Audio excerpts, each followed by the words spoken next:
Support for this podcast comes from Home Depot Pro. With an inventory of more than 100,000 products, the Home Depot Pro's product selection includes both the name brands you seek and the exclusive brands you trust. For more information, go to www.ebarnett.com. Welcome to The Successful Contractor, powered by Success Group International, a show for residential contractors about residential contractors. We chronicle business journeys, share insights, and celebrate successes in this wonderful industry. I'm your host, Bob Houchin. Hello there, SGI family and other contractor friends. I'm so thankful you're here. As a reminder, all episodes of the Successful Contractor Show are available on YouTube as well as your podcast player of choice. Also, if you're a non-member interested in learning more about SGI, how we can help your business grow both top and bottom line while also becoming part of the contracting industry's largest network of contractors, we are having Profit Day seminars all over the place. New Orleans, Tampa, Las Vegas, and Portland, Maine come to mind right away. So give us a call at 866-299-8505 to attend. SGI members in those markets, if you'd like to come and share with everyone your experiences, your story with that group, give your coach a call. We'd greatly appreciate you and your help.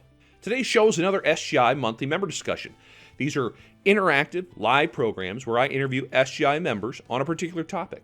In this discussion, I talk with Jonathan Neves of Green Energy Mechanical in the Boston area and Joe Voci of JDV Electric in the Philadelphia area.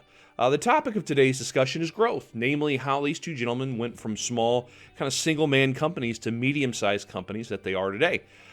Both Jonathan and Joe, rising young stars in the contracting game, and they have lots of great information to share in this discussion. I think you're going to enjoy it. We covered an assortment of topics that help them grow their companies, from how to understand your financials, to recruiting and onboarding, to training and performance management, to marketing, and a whole bunch more. So without further ado, here's my discussion with Jonathan Neves of Green Energy Mechanical in Boston and Joe Voci of JDV Electric in Philadelphia. I hope you enjoy it and take away a nugget or two. Thank you, everyone, for joining us for yet another monthly member discussion. I'm your host, Bob Houchin. As a reminder, monthly member discussions are your opportunities to hear from members like you explain what they're doing to be successful. Think of it as a little slice of expo coming to you through your computer or phone every month. And we have a topic that's going to resonate with a lot of you. SGI, we're very fortunate. We hit over 1,000 members last year. We have some really large contractors, some of the biggest in the country. We have some smaller contractors that are getting to that mid-size, and we have lots of contractors that are in that kind of 1 to 3 person operations, aspiring to get to that medium-sized company. And that's what we're talking about today. How do you get from a small operation with just a few people to a medium-sized business? And that means you're kind of out of the field, you have office support, and your next move is to start adding managers, maybe additional managers if you have one in place. And that's what we'll be talking about. As another quick reminder, as we talk about today's topic, if one of the panelists mentions something interesting or you'd like some additional explanation of what he's talking about, write that question in the question box on your screen. The last 10 minutes or so in the hour, I'll ask our panelists those questions, and we'll go from there. And speaking of panelists, we have two great ones with us today. Two men that I recently interviewed over the last year or so for the Successful Contractor podcast, and we thought that they had so much to offer, we'd bring them into this. So let me introduce each of them. Our first panelist is Mr. Joe Voci of JDV Electric in Lansdowne, Pennsylvania, which is suburban Philly. Joe, flip that camera on for me if you would. There he is. Hey, Joe. Hey, Bob. How are you? Good, man. Good to see your face. Joining us as well is Mr. Jonathan Neves of Green Energy Mechanical in Canton, Massachusetts, which is just outside Boston. Jonathan, hit that camera for me if you would. Oh, there he is. Good to see you, Jonathan. So excited you guys. Yeah, so excited to have you guys. Just great stories about where you've gotten to this point. I know you guys had other good years, and you're looking to have even better. Let's celebrate for a moment. Let's talk about where you finished last year. Joe, go ahead and share with everyone. You do residential electrical solely. Where'd you finish 2021 in? Yep, 2021, we finally broke the $1 million mark, and we got to about 1.5 million, a little past that. That's awesome. And we were able to do that at a nice net profit around 28%. That's phenomenal. Very proud of my team. That's great, Joe. That's great. Yeah, Jonathan, Yeah, Jonathan, I know you had a good growth year. I know the net wasn't exactly where you wanted, but I know you had some hiccups along the way, but still a good year. Go ahead and brag on your team and what you guys ended up finishing 2021 at. Yeah, so last year we did 2.5 million. This year we finished at 4.4 million, and our net profit definitely was not where we want it to be. But like I said, we're really setting ourselves up, geared up for this year with a lot of Yeah. growth in the new office and stuff. So Yeah. we have a lot of great goals. Hopefully, as long as we can get all the equipment. That's another podcast. Sure. Yeah, that's the truth. That's the truth. I know. Yeah, I know you say you've been investing a lot in the business in terms of new marketing and a new office. So that's, you sink that money that you're making back into it. But I'm excited Yeah. to see where you're going from here.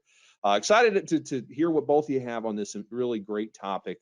Again, it's going to resonate because you both were smaller guys not that long ago, and now you're really growing your businesses to medium size, and I know you're going to get big, sooner than later. So, Joe, let's throw it over to you. Again, you're strictly in electrical. You're no longer in the field, right? That officially happened. What? How many months ago? Yeah, I think pretty much like all of last year, I was working on getting out of the field. Last year, I think I only ran maybe 40 service calls the whole year. So Yeah. it was, if they needed me, I jump in the truck and run some calls. But I find out it's better if I'm not in the truck. That's a big change for you. I know you really enjoyed that, and that was like some comfort level because you're top the producer, and it's hard to let that go. It is. You still got to get adjusted to when you get in the office and your day-to-day operations now, which is still something I'm working on. But as long as you train your guys well enough and they can go out and replicate what you were doing, Right. you'll find somebody that's going to probably do it better than you as well. So it's a good That's thing. interesting. Now, who do you have working with you in the office? In the office, I have Joe Senior, which is my father, and I have Michelle, which is like my office admin. She handles pretty much everything in the office. That's fantastic. And how many trucks were you rolling to get to that 1.5? Last year we had 4 trucks rolling. We Mhm. just started with like an install team last year, so pretty Oh, pretty much okay. three service trucks, and we got started with that. That 4th truck was an install team that kind of rolled out in September, so we were trying to start to Okay. pass jobs off, and that really helped Interesting. a lot. Okay.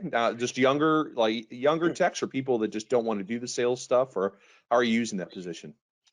For the install team, pretty much if they're not interested in the sales position of it, that's how we're developing for the install team with the labor shortage that we have. Trying to find talent that can do the work and also want to try to sell it. You're trying to narrow that pool down even smaller. So Right. we have some talented guys that can do the work. We can keep them moving and installing. So that's what That's we're great. shooting to do. Good for you. That's great. Jonathan, obviously you're in HVAC. Kind of share with everyone. You're in the office pretty much full time, right? I know you were doing some selling up until what, 4 or 5 months ago. Is that accurate? Yes. Yep. Okay. And then who do you have with you in the office today? What's your support team like in the office? Yeah, so like I was saying earlier, we really brought in, we're probably a little bit more office heavy at the moment Mhm. because we're gearing up for this year. So we Sure. have our service coordinator, Samantha. We have, just kind of going through the room, trying to think of Sure. everybody. Then we have Melissa, who's our service manager at the moment. Mhm. She's probably going to be moving over to admin manager this year, and we're going to be Okay. bringing on a new service manager. We have Kaja, who is an installation coordinator. And then we have Kay, who's install management. And then we have HR recruiter/recruiter. And then Caprisa, who's also in admin right now. So Mhm. we have a pretty robust office staff. Yeah. No, that's all right. I know you shared before we hit play, you want to get to $8 million this year, so you got to have that infrastructure so to handle that additional business. So that's good. I know. Yeah, in the past, I've always like done it the opposite, where I would like, if we're growing, I'd grow the field side. And what I Yep. noticed is the office side, just like they're just like, I'm about to quit. I'm like, let's do it a little bit different this time, you know? Sure. Sure. Invest on the front end so you don't drive everyone nuts. Right. For people again, so they know what does the outside look like. So how many service techs, maintenance techs, install teams, sales folks? You roll through that real quick. Sure, yeah. So right now we have 3 install crews. We have a project supervisor that does walkthroughs on installs, checks on the guys, does quality checks after the job's done. We just hired another person that's going to be doing that because we know we're going to be growing more. So he's on as well, kind of helping with installs. But eventually, this spring, summer, we'll have two project supervisor, project managers there, and we should be around 5 to 6 install crews. Wow. At the moment, we have 4 service technicians that just do service side. Yeah. That's probably going to be somewhere in the same realm, maybe 4 to 5 or something like that. Sure. One of those guys, we're going to be moving into the management, so he's kind of cannibalizing his service tech side position. Yeah. And then currently we have 2 outside salespeople. And to what you said earlier, they've been taking the lion's share of all the sales calls. I really don't do any, but it might be like one here and there that might be a little difficult for them. Sure. Really what I've been doing now though, in the last month is if it's something that's a little bit out of their wheelhouse, send me with them so I could just ride along with them and they can see how it's done. And then, so hopefully even those pretty soon I won't be doing at all. Yeah. Well, I know you guys, Northeast, you got all sorts of different systems. It's not as clean and easy as some like the Midwest and beyond. Man, some of these members in SGI, they're so spoiled, they don't even know it. It is. I mean, it's pretty, it is quite a bit easier than you guys with Northeast boilers and all those shenanigans. So, but Yeah. that's great because I think when I first interviewed you, I don't know, a year or so ago, you were pretty much the only salesperson, right? So That's right. You just hired, I think, one salesperson hoping that he would take off. So it sounds like you're doing well with that. Yeah. Kevin has been a rock star. He's been doing really, really well. And we hired a new person towards the end of the year, Danny. We went through a couple of the guys that just didn't work out. Sure. But between the two of them, yeah, they're doing good. And I'm probably going to look to hire one more salesperson for this year. So we'll probably have like 3 pretty soon. That'll be doing. And that's kind of my goal is just stay out of the field, I hear some of these guys are like, oh, sales are slow. I jump back in and started selling, or jump back in and got back into service. And yeah, I think that's really bad because usually you're going to be really good at whatever it is that you do. Like if you're the salesperson, like the service, and I think you start developing that mentality, like nobody can do it the way I do it. It's like you that's gotta true. quit that urge and just stay put. No, it's good. Obviously I talked to all sorts of different size contractors. I was just cutting up for a podcast, Paul Baines Roofing. They're one of the biggest roofers in the country. And Paul's like, I just put people in place and I let them do their job, and obviously there are different metrics that you want them to hit. But if I may not do it the way they do it, but if they get it done, right, that's how you grow. If you start getting back into it, you never kind of hit that ceiling, right? You can never grow past that. Exactly.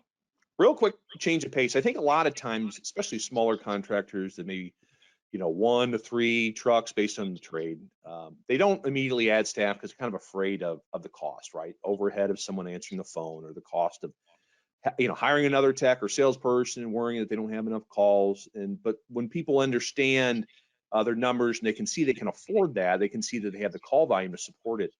They add those positions. Joe, let's throw to you. I know you're very numbers oriented. When did that happen for you that you understood how to budget, what KPIs you needed to hit that allowed you to go ahead and invest in your team and put people into place? Sure. Really, knowing my numbers, I really didn't get until joining SGI. When it came to, hiring people and it was just me in the truck, I should have hired a call taker sooner, another technician sooner. I just thought I couldn't afford it, but yeah, you can.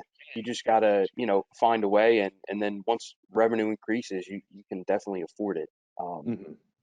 That was the pain point for me. Just how am I going to afford to pay this person? But right. They end up paying for themselves.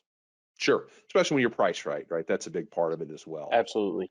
How do you manage by the numbers today? How do you, are you looking at, do you have like a dashboard, or you use our Deemer that SGI has, and then how do you manage by the numbers, and then how do you respond to them every day? So say if your average ticket's off, or closing percentage isn't quite where it needs to be, or callbacks, notice 1 or 2 of those pop up. How do you address those? Sure.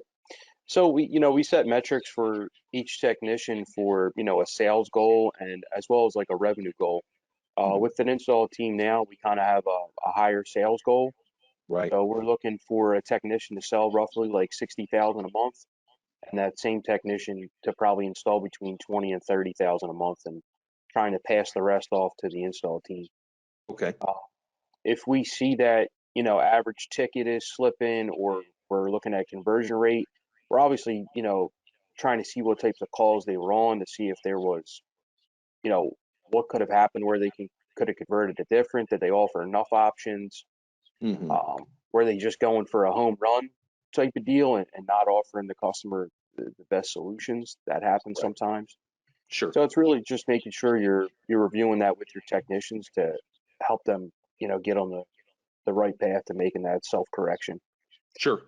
What threshold is there a number threshold in terms of where the electrician will do the work versus pass it on to the install teams, like $1,200, $2,000, or do you have a different way of measuring it?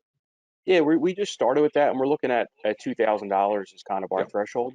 Right. Now, obviously, if we're slower at this time, if it's a $1,000 job and the install team has nothing to do, we're going to send them to go do it and keep Sure. that technician trying on more opportunities. Sure.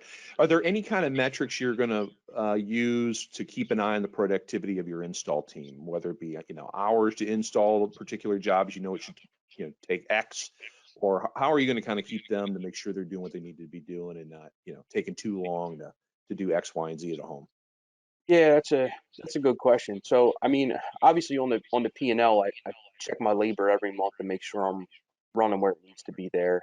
Hmm. I do expect from the install team to, install a certain dollar amount per month. Hmm. And right now we're looking at that. Their revenue goal is basically $60,000 that the install team has to get installed every month. Okay. Did you have to? I mean, did you expect? Are your is your gross margin going to get a little tweaked now with the install techs, or did you increase prices to kind of account for that, or what's your kind of mindset of where you'll finish at the end of 2022 with this additional staff? Yeah, I think it might throw my gross margin off another, point or two higher, but Yeah. we are going to be raising prices in February, so Right. that should correct some of it. Sure. And most of my employees are still at like hourly plus a bonus, so I'm not Okay. paying a straight performance pay Okay. type of structure. Got it. Got it. Very good. I asked that because I know it's getting to be more and more common and popular for electricians and plumbers to look at that kind of replacement model. So I was hoping to throw out some questions that people may have. Jonathan, let's throw to you. When did you kind of get really comfortable with your financials and budgeting and knowing what your KPIs needed to be? When did that happen in your business journey? Uh, Probably after SGI. That's all Um, right. yeah, I mean, honestly, we're still learning more every day with this. Sure. We use the Deemer Okay. all the time, so I have people dedicated just towards that now, Great. and we just switched to Service Titan, Okay. so that's becoming a lot easier Sure. to really look at the KPI. So we're still learning with the Service Titan because it's been so recent, honestly. Like Sure. I think around this, well, maybe like end of November, December is when we went live. So, Mhm, mhm. it's only been a couple months. So but I can see that it's going to be really, really good because where we're going is I'm going to be just tracking all these different areas soon. So right now I rely more on the Deemer and our Right. P&Ls and stuff like that. Right, right. Yeah, no, switching softwares, that's a big elephant to bite into. So the fact that you feel as confident 2 months into it's pretty good sign. Because I know a lot of people, it takes months and months and months after that. Ah, Service Uh, Titan is, again, that's another podcast too. all right, so when you start seeing whether it was the numbers in your Deemer or the dashboard of Service Titan, that oh boy, we're not closing, the closing percentage on systems was a little off or something, or the average invoice on a replacement or your service ticket or whatever, if the numbers are off, how do you address those? Is that you guys discuss that during huddles? Is it training? How do you kind of keep that on, so it doesn't spiral out of control and become something that really drags you down? Yeah, so this year's a really good year. Last year, we did pretty well profitability wise. I think it was like 13, 14% off the top of my head. So kind of seeing this year, in fact, around expos when, because I don't do all the financing, my wife handles more of it. And Right. so during expo in the fall, we were really breaking down all our numbers. And I'm like, man, like we're not at where I thought we would be at all. Yeah. And so since expo, we've done even more so where we're really making sure whether we're talking about huddles, sales meetings, we Good. have a weekly meeting every week anyways with our whole crew. So it's like between service and install. So if we're bringing those up as far as like average job tickets, um, we were having a big issue this year with guys just collecting service fees and then like Sure. fixing something but not charging them for it. So Oh, yeah. Yeah. keeping track of all those has been really helpful. Hmm. We had a pretty big issue in December with COVID just running through our company and like nobody Oh, was yeah. even working. So again, we're kind of getting back on track now with more Zoom meetings, but actually having real meetings and going through. But yeah, those huddle ups and those meetings have been huge to kind of break those things down and address them. Sure. So they understand, what they need to be Mhm. doing every step of the call and why it's important to be consistent. Sure. 100%. Yeah. Joe, I'm gonna throw this over to you. You mentioned yourself. You probably should have hired a call taker earlier, right? You were taking the calls and doing the work and just sweating it out. What finally made you decide to, okay, I got to get someone to answer the phones? Like when did you finally hit your breaking point on that? That's a good question, Bob. I think in the beginning I was using an answering service to answer the calls, and they were kind of Mhm. booking jobs for me, and it was okay, but I was putting my destiny in their control, Right. Right. Um, and finally I just got fed up with it, and you know, at that point I think my wife had came in to answer the phones for me, Yeah. and she did that for about 2 years, and it was good. We seen, hey, we can get things rolling. Just Sure. got to take that little leap, getting somebody in the office to answer the phones, and then trying to get another technician. It's a Hmm. leap of faith, but it'll work its way out. Sure. Now, is that your call takers? Is that purely an hourly thing, or do they have any incentives as well to kind of keep them on their booking percentage and such? Yeah, it's hourly, and then I put together kind of a bonus on gross margin, which I don't know if it Okay. was the right thing to do or not, but Yeah. it's working right now, and probably something that'll need to be readjusted. Sure, sure. Now, you've added text, right? And you're growing. When do you know this again? You remember who your audience. Maybe you get some smaller guys on here that are always nervous. They're not going to have the call volume to support it. But when do you know it's time to add another technician or two, or say when you're budgeting this for this year? Boy, I'm going to add 2 or 3 more trucks. How do you know that you're going to be able to do that? I think you always need to be hiring. Yeah. So, we would, you go to Expo, and people would always say, hey, if you find the right guy, just hire him, even if you don't have the Mhm, work. And mhm. sometimes that's a little hard to wrap your head around. How am I going to afford to pay him? I don't have the truck yet. Um, but just looking back on that, just do it. You will find a way. Mhm. That's Once you great. once you get once you get the ball rolling and you're advertising, your phone's pretty much going to keep ringing. You're going to Right. keep increasing your ad spend, and you just got to find that guy and bring him on. Sure, sure. Jonathan, over to you. I know you're a mover and shaker. You don't your history. You just move, man, and you ask questions later. I think when you started out, it was just you and you found a couple guys to do some installs and you just figured it out. Let's talk about phones. Were you answering phones right away when you were the smaller guy, or how did you address that? I was crazy. Yeah, I don't even know. I'm listening to Joe talk, and I'm like, I don't even know how I even did all that. good thing Those we're all numbers younger, and shit. right? Yeah, Yeah, yeah. I was driving myself nuts. But yeah, I ended up hiring. Uh, I don't even know. I think she was just a receptionist or something. I called her and just answered all the calls, booked all the sales calls, booked all the service calls, installs.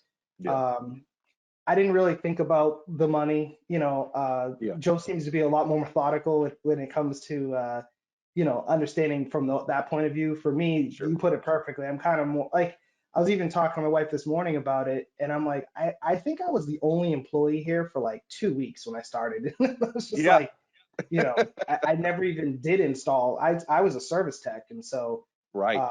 Our company's kind of still been really service heavy, but starting off, I was like, just hire some installers and we're going to be an install company. And looking back, it makes no sense at all. But anyone listening, I don't think that's probably the right way to do things. But Well, hey, you but it found a worked way to out. make payroll, right? That's always the Yeah, worry. Yeah, you pay yeah. yourself a But little bit. it's like Joe said. I think like for me personally, and people listening to this could probably attest. Like I've learned so much about myself from running a business where I'm not always going to have the answers, but I just think like imperfect actions always going to trump like the most preparation you could possibly get. That's Like great. jump out there and figure it out. Like if you know someone answering phones is holding you back, get someone there. Like Joe said too, like I used to be that type of person where I'm like, oh man, this person's a great candidate for a service tech position, but I don't know if I'm going to be able to keep them busy, and I'd pass on them. And I'm Yeah. like, what are you doing? Like now I'm like, I don't care. I'll figure it out. I'll that's why I need to be in the office, because my job now is to figure it out. Like I'm going to bring in the talent, keep acquiring as much talent, whatever the position needs to be that I need to Right. fill, and then I'll figure the rest out. Right. I like that. And that leads into my next question. I'll throw to you, Jonathan. How did you recruit and interview people back in the early days when you were pretty much you running the show? Where did you find time to do it? And then let's fast forward. How much time do you devote to it now? And what do you do now to recruit and interview people? Yeah, back in the day, it was a really scientific method. It was Better that than dead, right? Yeah. Yeah. So yeah, it's pretty much you have a pulse, you're breathing, okay, great. Yeah. You're not a murderer, awesome. A lot of the guys starting off didn't even have all their teeth, so it was very it was very different back in the old days. Archaic. Right. Yeah. But yeah, eventually, we started. I think the weird thing too that I was thinking, it's hard because I was really trying to think, because company's been in business for 10 years and it seems like a lifetime ago, like the Right. early days, but trying to figure out like how to acquire these good guys. That it was almost like the chicken or the egg. Like, okay, we want great people, but we had horrible benefits and we didn't have Right. any vacation time, and I didn't really have the money to do that. Yeah. So, Bob, you're really always big into it. And I think it's important, is if you can understand your numbers at those early ages, you can make sure you're making enough money and then start giving those benefits and stuff, and then now you can start to acquire it. Right. The good talent. Right. Today, back in March 2021, I visited Gus and Milestone. Oh, okay. And and it was a phenomenal experience. But one of the best things that he said to me was, he's like, you're doing everything right. You're on the right path. He's like, I know you're going to do good. The one thing I would do right away when you go back home is hire a full-time HR/recruiter. Yeah. Like 100%. And it was kind of even that. I'm like, do I really need that at my size? Like, I feel like that's a little premature. Yeah. And I still kind of felt like that. I still felt like, I don't know if I need someone full time. Sure. But I did. I just listened to him, came home, hired a HR/recruiter. She has been worth her weight in gold. 100%. Yeah. I now it's amazing, because now I'll just say, listen, like we just had a meeting this week, and I said, I'm going to need all these positions. These are the times that I need them. And that's it. And she goes out, finds all the pay salary, the job descriptions. She'll go on the hub and look up the descriptions and tweak them to what we want. That's great. Gets them in, interviews them. If they're good, I'll interview them again. And it's just been a great pipeline for bringing in plumbers and everything. Like, she's just been awesome. So that's something I would pass on to other people as well too. Like, if everybody's different, right? Where they're trying to be at. Some people want to stay smaller and make profit and stay that way.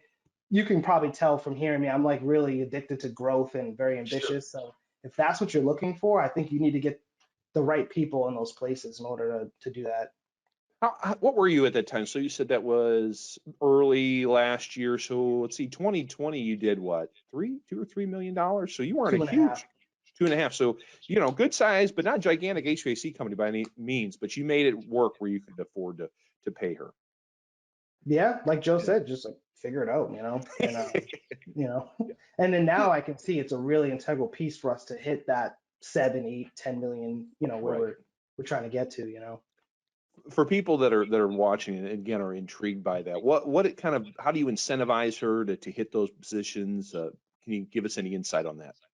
She just makes hourly. Okay. You know, the other side that she helps with a lot too, though, is that I didn't really think about, but she's been really big on getting our benefits up to par with other companies and even better. Okay. So we stole some stuff from, for instance, CM Heating, where they're really big into a 4-day work week. That was Mhm. really intriguing to me, and so I said, let's come up with a 4-day work week. It has been Okay. phenomenal. Like the amount of I'll interview people and we'll go through our different benefits. We have a lot of quirky benefits that we created over the year. Yeah. Once I hit that 4-day work week, and they're like, what?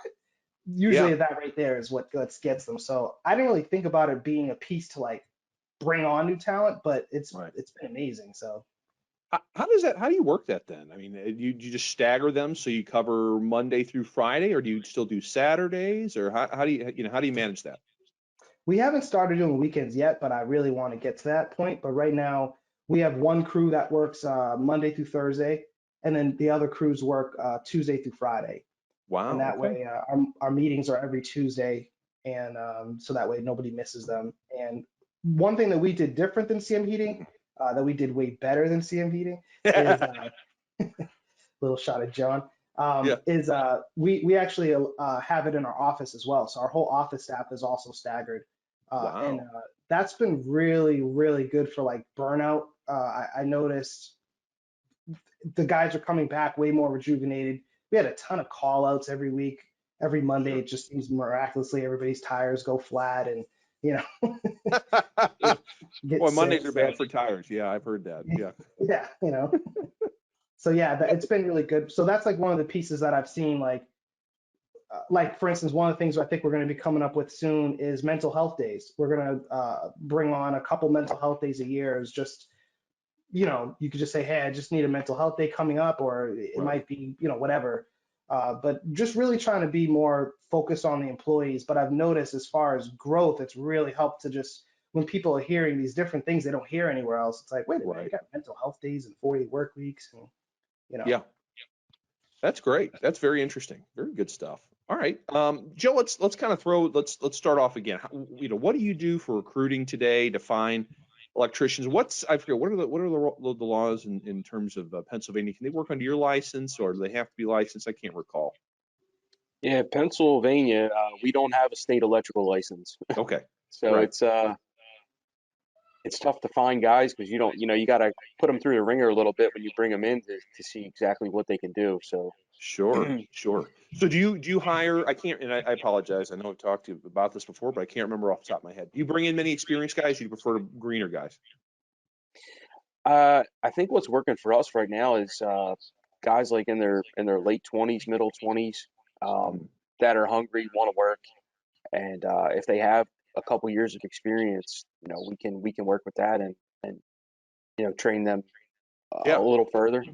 Sure. That's what's been working for us. It depends how hungry that person is too. Like what's their willingness to learn and absorb it is is crucial to their Yeah. advancement. How are you finding these late 20s, early 30s? I mean, they're kind of out of the party stage, right? They maybe have family trying to settle down. So where are you finding these guys at? We use Applicant List, one of the vendors, and post ads on Indeed, but it just I feel like we get lucky with it. It's like it takes us like 6 months to find one person. That's like the magic thing. 6 months to find one good technician. I wish we could find them sooner, but that's Mhm. how it's been playing out for me right now. Are you responsible for that in the office and posting the ads and following up, or does someone else do that? So I kind of oversee that, but that's Joe Senior's role. He Okay. handles the phone interviews and setting them up to bring them in. Mhm. But he probably outbound calls guys at least three guys a day to try to get them in. But sometimes they can't get past the phone interview to actually get them in for an in-person interview. Sure. Now that's a good follow up to that is what are some things your dad goes, okay, I don't, that's just, we're not even going to bring him in. That phone, he didn't do very well on the phone part. What are some things that are obvious red flags? Uh, A couple of them would be, well, obviously we got to pass the drug and background check and the clean driving record. But usually when they say, well, yeah, I can't do any side work, or if, I'm just trying to think of something, or usually want like an astronomical dollar amount. And Okay. they've been doing it. They've been doing it for 2 years, but want $40 an hour. Sure. All right. So Joe Senior goes, all right, this guy doesn't sound like he's he might be worth sitting down. Are you the one that sits down with that person next, or is that then you're the one interviewing him? Yeah, I'll handle the in-person interview. Okay. And so two things you mentioned: skill level, right? You're not sure, and then hunger level. How do we determine that? So let's start with skill. What are some things that you do to determine if this guy really has a clue, or he's been doing new construction and doing one thing for the last 10 years? Sure.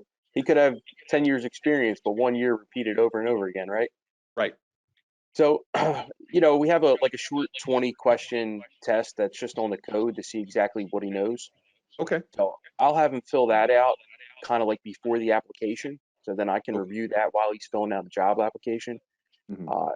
If that checks out, then I have like a hands-on portion that I'll have him do a diagnostic on like a three-way switch and see if Okay. he can get that working.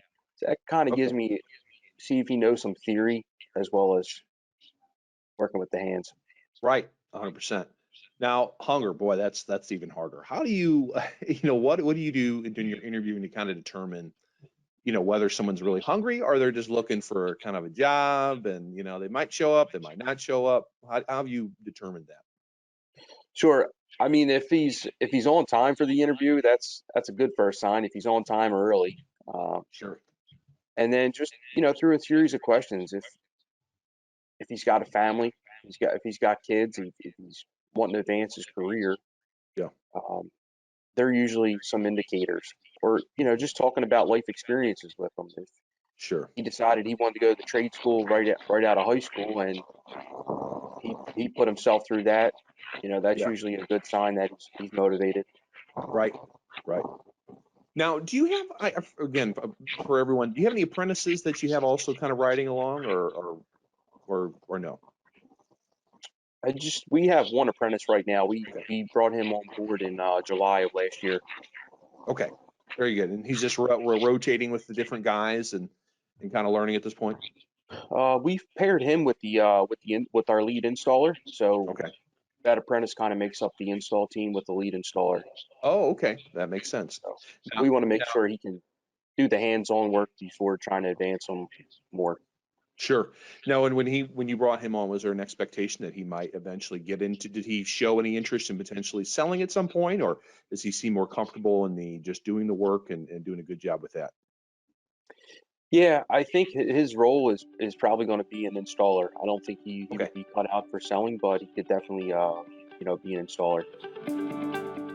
Support for this podcast comes from White Rogers. With over 75 years of expertise in heating and cooling controls, White Rogers is proud to offer a full line of furnace controls, gas valves, cooling and heat pump controls, water heat valves and controls, as well as our leading-edge thermostats.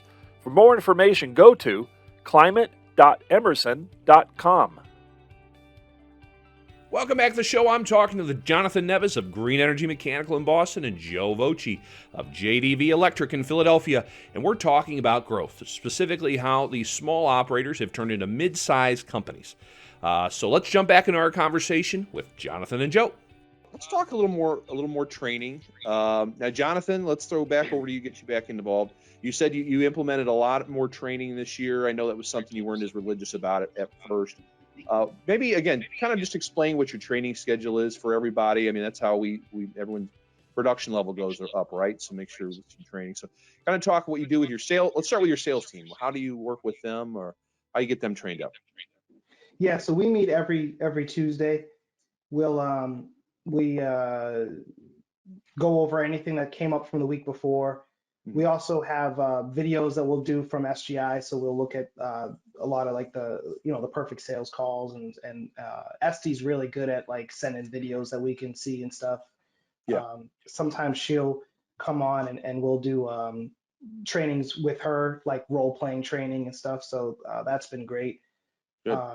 And then as far as like, we send them to a lot of the SGI classes, which we're going to be sending some people pretty soon. I think in Q1 we got some stuff coming up, so that's good. Cool. And we also did a Joe Cresera training this year, so they did like a week-long training for that. Sure. Yeah. Very good. How about your service guys? What are you doing with them? How often are you meeting with them? Similar. So Tuesday's like the day that I meet with everybody. So Okay. we'll do like one big meeting, and then we do a sales meeting, then we do a service meeting, Okay. staggered time. So they have that. I do want them to start meeting together soon. It's just I'm a little hesitant with this Omicron situation because it's Sure. like I said, it really devastated us for a while. Yeah. But hopefully we'll get to twice a week that I want them doing their trainings. But same Sure. thing, FD will role play with that. Go through the perfect service call. We do a lot of like if we notice it on the KPIs that they're only collecting service fees, it's like, okay, what can we do to start being more observant and things like that. Sure. And then we do have a lot of trainings that we'll bring in vendors, so they'll bring in equipment to our facility, and we're still in the process of creating our own training area. So it's still a work in progress, but hopefully that'll be done pretty soon. So that way we'll have all the equipment we install. It's all there. We just need to finish wiring it and finishing the gas and stuff to it. But I'm really looking forward to that because then, that the goal is we'll be able to just go right out back there in our warehouse and start, jimmy rigging stuff and making sure they can troubleshoot it, Sure. Do you do much with your install team? I know that's always an interesting question. Some people do much, some don't. Do you do any kind of training with them, or technical or communication wise, to kind of help with communicate with homeowners, or what's your outlook on that? Yeah, we need to do a little bit better on that side. That's probably the one department that has been slacking as far as the training side, for sure. But that happens. But we do some on Tuesdays. It's not super in depth. What I started to do though, we have because it's starting to grow, so it's hard to kind of like train everybody. So what we're doing is like bringing in the lead guys, and we were talking about like how to talk to customers, how to show up, laying down drop cloths. Like those are like, if I come to a job site and I see like they're working in the attic and they just have one drop cloth under a ladder where the attic is, like I get pretty pissed off. So yeah, like that, it's like I want to see drop cloths all the way up the stairs from the front entrance. So a lot of that. We're talking about. I had a nice conversation with Leland Smith back in the fall. Yeah. And one of the guarantees that he has, I am obsessed with. It's like, so we're about to drop this guarantee, which is a cleaner than we found it guarantee. Oh, okay. And if we do an install and your home isn't as clean or cleaner than we found it, we're gonna pay to have it professionally cleaned for you. Oh, so, nice. I love that one. So we've been doing some training on that because we're letting them. So what we started doing this year around November is giving them a daily bonus based on if the job is clean, if it's done on time, if there's any callbacks within a month, certain criteria like that. And they get a little bonus check at the end of every month. Very cool. Yeah, but now if for instance they were doing a job and left fingerprints all over the wall, that cleaner fee is going to come out of their commissions for that. So we've been doing a lot of training on that type of stuff, but we definitely need to do better. Yeah. No, that's interesting. Very good. Okay. Joe, let's throw it over to you. How about what's your training schedule like with your team? We shoot for Tuesdays and Thursdays. So, we get in the habit of we get busy and then we say, oh, we can't do training. I'm so guilty of this. Yeah. And I got to stop letting that happen because the training is so important to get done. Mm-hmm. Mm-hmm. And then we kind of focus, one day on the sales aspect. And then the other day when we have the install team in there, we're more or less talking about code, installations, any new products that come out, anything revolving around the install or just code requirements. Okay, very good. So you do have I was going to ask about the install team. So they're in there on that at least Thursday. So everyone's together to go through that. Yeah, and I mean, I do a lot of just like call by call training with the guys. Like we use Service Titan, so I can kind of see that the options that they're building. And if I see something's a red flag, I can get right on the phone with them before they present. So I'm kind of, guiding them through each call. Very good. Okay. Just kind of I'll throw it to you, Joe. This next question, we're always running out of time. So, how do you, in terms of expectations, performance expectations, how do you talk to your team about that? Do they know what their weekly goal is in terms of revenue, what their closing percentages, average tickets? They know what all that needs to be. Yeah, we pretty much established that during the point when they're being hired, they know they got expectations. Right. And we keep that on a goal board on the TV, like in our training room, so they can see it every day. Right. Now you said they're hourly, but do they get compensated in any way for hitting certain goals in terms of those numbers? Yeah, they ACFs? get any job over $750, they get 3% of it. Okay. That's their like commission or bonus. Yeah. So it was something quick and easy that when I needed something, that was our way to go. Probably looking to go performance pay route in the future, but I just don't think we're there yet to do it. Sure. Jonathan, in terms of like your salespeople especially, and even your service tech, do they know what your expectations are in terms of numbers they need to hit, and how do you kind of incentivize them on that? Yeah, so similarly, we're aiming for a $300 to $400 average ticket for service, and certain like numbers for closed jobs and things like that. They get commissions based on anything over service fees. They get 5% commission. So it's just trying to incentivize them to find more things and be observant. Sure. One of the things that they've been doing really good at that we've been focusing last year and through this year is flipping, like lead turnover. Yeah, I was going to ask that. Yeah, and so we give them 3% of the sale for that. So we're really trying to be really aggressive and just have them keep doing that. So that's been really good. That's great. And do you, like, for your sales guys, you have numbers posted in the office, so they always have, I mean, but having two, that's a good thing that you can compete against each other. Like, is that something you do? Not yet, but I definitely plan on it. Things are still kind of in transition with the office, so right. We're putting up we have an area that we're having TV similar to Joe that we're gonna have like service tight numbers up there, so that's coming. Sure. But yeah, right now we just talk about it every week, and then I meet with them, talk with them through our like WhatsApp, and we're just like, hey guys, like we're not hitting the numbers yet, like we gotta go, hit it. So we do it that way. That's great. Yeah, let's go ahead. You mentioned office. I want to get to that before we kind of run out of time. How long have you been in this current office that you're in now?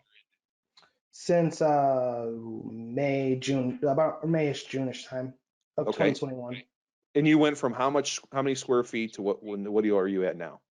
The first place was just an office. It didn't even have warehouse or anything, and it was about 1,000 square feet, maybe a little under that. This new place is 5,000 square feet, including warehouse and office space. Okay. How long do you think you'll be able to hang there if you continue at the growth levels I know. So it's in like an industrial park where there's like multiple offices, and it's so the people next to us are a biotech company, and they've like exploded in growth. So they're actually, I just found out like 2 weeks ago they're moving. So I was like, let's go. And hopefully we can just kind of like keep going. Because literally what you said is I'm like, the pace we're growing at, we're kind of already, we already had to add more cubicles into the office. So it's been a little crazy. So yeah, our hope is they're going to move out pretty soon in the next few months, and then we're going to look at taking over the next one next to us, so we can. I think it'll probably be about 10,000 square feet at that point. 8 to 10,000, something like that. What were there any lessons that you learned through moving into a new office that you could impart on somebody? We get it all the time. Boy, I'm looking at a new shop, but I don't. What do I know that I don't know? Right, one of those types of things. Anything you learned that you can kind of share with people? So one of the other things I learned from being in Milestone and talking to Gus is for every $1 million you're expecting to make, you want to do about 1,000 square feet. Sure. That's definitely something I didn't know. So even moving into this place, like I was saying, we're already kind of getting to the point where I'm like, we have a 3-year lease here, and warehouse is already stacked up. We've had to get taller shelving just to go vertical. We've, Yeah. had to increase office size. So I think if I had to do it over, I would have definitely got a bigger office for the expected growth that we're going to be at. Not so much like just the next step, but Right. a few steps ahead, even if it's going to be a little bit more costly. Because going from where we went to now, it was like triple the cost for the office. But Right. just trying to plan that part out so that way, you have the room to grow. Thankfully, Sure. I think it's going to work out, but Gus is like right on the money with that. I think 1,000 square feet per million is a good metric. Yeah. Yeah. Yeah. Very good. Joe, remind me, how long have you been in your current office there? 5 years now. 5 years. Now, before that, were you in your house before that? It was a mix. We started off in my house, and then we rented just a garage space basically where we can park a truck and put some material in. Didn't have an official office there, but Right. this was the first time we had an office and kind of warehouse combined. Right. We have 2,000 square feet here, Okay. about 1,000 feet of warehouse space, and the rest between office and training room. Okay. Maybe, for those people that are watching that again, we get a lot of members who still work running out of their house. When would you feel comfortable enough, confident enough to move out of that initial space? And then when did you feel confident or know that you could do the next big step to a nice office? It was always kind of a challenge for me. It goes back to like hiring that first person. How am I going to afford it? Is Sure. what you think. And I always thought, well, I can't hire anybody unless I have an office, right? Because like I got to interview people, I got to bring them to a facility that they want to see. Right. If you can make it work in your house, do it as long as you can, and just make sure you're building in your overhead that you will eventually have an office one day, Right. so you'll have that 100%. money to Yeah. acquire. Like you should Good. be charging the prices that you already have the overhead of an office if you don't yet. This Yeah. way you can afford it when you need to. Good nugget. That's a really good one. Excellent. All right. Kind of just wrapping a few things up. Joe, let's go ahead and stick with you. Marketing. As you continue to grow and you want to add people, you got to make sure to have those calls. I know everyone seems to be busy these days. It's just been one of those weird things with COVID. I don't know why, but it is. How are you? Have you grown in your marketing and to ensure that you keep your guys busy? Is it just more digital, or what are you doing in terms of SEO versus pay per click and LSA and all that stuff? What do you utilize? We discontinued pay-per-click probably about a year ago. Okay. We could just never get it to work for us. The spend rate was always really too high. Maybe because we don't do emergency service. I'm not sure, but obviously SEO, local search ads. We use Home Advisor. Okay. Do some direct mail. And we typically just we spend around 10% of revenue to Okay. keep the. Yeah, very good. Yep, that's what you need to do, especially electrical. I feel like you got to spend a little bit more than even some of the other trades. Jonathan, now to question you, I mean, you're growing, you want to grow. That's you're aspiring to get bigger and bigger. So obviously, it's finding leads, right? And you're in a dense metro area. I'm sure you got lots of competitors. Traditional mediums like TV and radio's got to be ridiculous in the Boston area. So Yeah. I'm sure it's mostly digital. I know this is be interesting. I'm sorry you went through it. I know you changed the digital company and they weren't performing at first, but I think there's a good lesson for other people to learn. You didn't allow it just to happen. You kind of held their feet to the fire and said, hey, we need to get this fixed, right? Kind of share with people your experience. Exactly. Yeah. And just same thing, really hitting metrics with them. So yeah, so we're doing some direct mail, SEO. There's like a book. I don't know if it's a national book or not, but this one's called Boston Best Pick Report. I'm sure other places have something similar. It just goes out to towns and it has like every trade that the homeowner might want to call, and then they have like a tracking number. That actually works really well for us. Interesting. Yeah. So that's like another way. But I would say our absolute biggest is pay-per-click and SEO. We get a ton from Google and our website from that.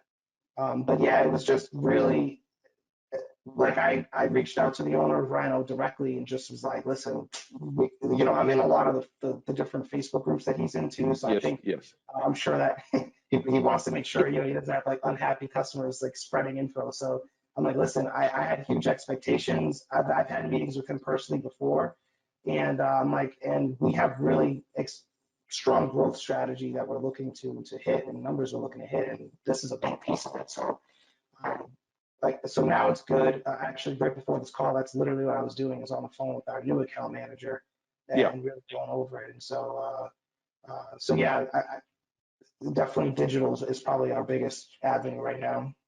Okay, very good. All right, we are at 11:52 Central, 12:52 your guys' time. I'm going to ask some questions here that viewers were kind enough to ask. I think, Jonathan, this is geared towards you because you're doing the 4-day work week. Do your employees still work 40 hours per week? Was the question I got. They do. They work 4/10s. Okay, 4/10s. Very good. Well, your audio is breaking up on me. What was that? The second part? Want to get more money, so I'll allow that they can work that extra day if they want. Okay, they can if they want to. Great. Someone asked, how long have both of you guys been in business? Whoever wants to answer that. Yeah, I started back in 2005, but it was just kind of always me as a one-man show. My father would work with me, get some guys here and there that worked for you, but nothing really real. Just more of a job. And 2013 is kind of when I got geared towards residential service, and then finally joined SGI in 2015. Very good. And Jonathan, how long? You said 10 years at Green Energy? Yep. August last year was our 10th year anniversary. Okay. Congratulations to both of you. That's awesome. Another question was, I think, Jonathan, you talked about a few of them. You see you had quirky benefits, so someone was intrigued. What are some of the other quirky benefits that you offer that people find that attractive to come jump and work with you? Yeah, so I talked about the mental health day. We have our birthday paid off. We added some extra holidays that we don't always have, like Columbus Day, and there was another one. So we made them into floating holidays so people can just take them whenever. Okay. So for instance, if we have, let's say, Thanksgiving, we could do, you can add that to the Friday or whatever and have extra days off Okay. We increased our vacation time, but what we also did was we added fund money. So we give everyone $500 fund money just to literally go have fun on their vacation. So. Interesting. Yeah. Is that every way? So just $500 for all their vacation they can use whenever they want it. It's exactly. not each day. Yeah. No. Right. We're not there yet. Yeah. I'm always the one that was I actually wanted to make it 1,000, and my wife and the HR director was like, easy, Jonathan. Yeah, they're always got to reel me in. I'm always the one that's like to the moon with everything. So That's great. That's great. You definitely take the cake in terms of questions with your work schedule. What are the hours on these 4-day work weeks? Somebody asked. Like when do they come in? When do they work till? What is it? 7 to 5. So same thing in office, 7 to 5. Okay, very good. Let's see. Let me ask this question. We'll figure out, why do you have a training module equipment rather than rely on your supplier for hands-on technical training? I guess that's maybe for you, Joe. That actually might be for you because you have the hands-on thing in the office, maybe, or I don't know. Whatever. What do you guys see? Whoever wants to speak up on that question. Yeah, we do both. We'll have them come and bring hands-on stuff. I notice sometimes the hands-on stuff from the suppliers, it's kind of hit or miss. Sometimes it's good, sometimes it's not. Yeah. So this way, I really want to. Again, it's not finished yet, but right now, what I'm doing actually is pretty cool. Is all the apprentices are building the whole training area, so they're getting a chance to learn to install the boilers or the furnaces and air conditioners. Very good. But yeah, the goal is for them to be able to. We can really take our time. And especially when it's slower, that's my goal, is that they're going to sit there and learn our stuff. So, they're not learning at someone else's house. Yeah. Joe, for your technical training, do you use suppliers much, or do you prefer to direct it all yourself? Yeah, I pretty much direct it all myself. Right. Most of the time, the suppliers, I think they want a minimum amount of people that they're going to talk to. Right. If you're going to bring like a rep in for lighting or something, they usually want to be able to talk to about 10 people. We don't have that capacity yet, or we'll be there Sure. soon enough. But Right. Good stuff. Just kind of a couple wrapping things up. Joe, I'll throw to you because again, I know you getting out of the truck was a big deal for you, and now you've got a little over a year of being in the office. How nice is that? How much more are you able to get done in terms of growing the business now that you're not a key cog in generating revenue? What's that meant for you and for the business? it means a lot because you can focus more of your efforts on growing the business rather than just, trying to go out there and wrench for them dollars every day instead of trying to build some processes and look at things on the back end that can bring in more revenue for the company.